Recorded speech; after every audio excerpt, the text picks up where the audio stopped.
کیا ایسی چیزیں ہیں ہماری پالیٹی میں, ہماری سیاست میں کہ ہمارے ریاست اور لوگوں کا, سول سوسائٹی, پبلک اور ریاست کے فاصلے بڑھتے کیوں جا رہے ہیں؟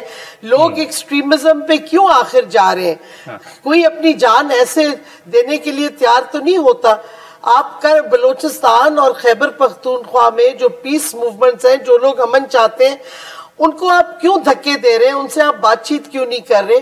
اپنے اندر ہم نے دیکھنا ہے کہ ہماری اپنی غلطی کیا ہیں جس کی وجہ سے بیرونی پاورز جیسے افغانستان ہو, ہندوستان ہو, امریکہ ہو, وہ مداخلت کر سکتے ہیں اور ان کو موقع ملتا ہے مداخلت کرنے کا.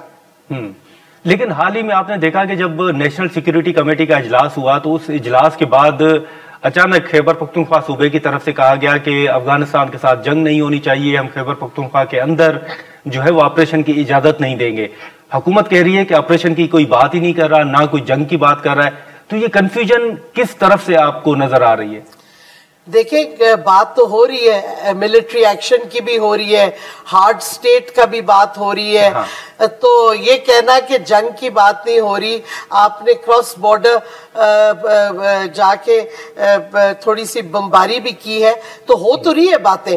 تو خیبر پختونخوا نے ایک ویو پوائنٹ دیا ہے, اب اس پہ ڈیبیٹ ہو سکتی ہے, لیکن ایک صوبہ جو ڈائریکٹلی افیکٹ ہوتا ہے, جس پہ ڈائریکٹ اثر ہوتا ہے, اس کا حق تو بنتا ہے کہ اپنا ویو پوائنٹ تو دے نا.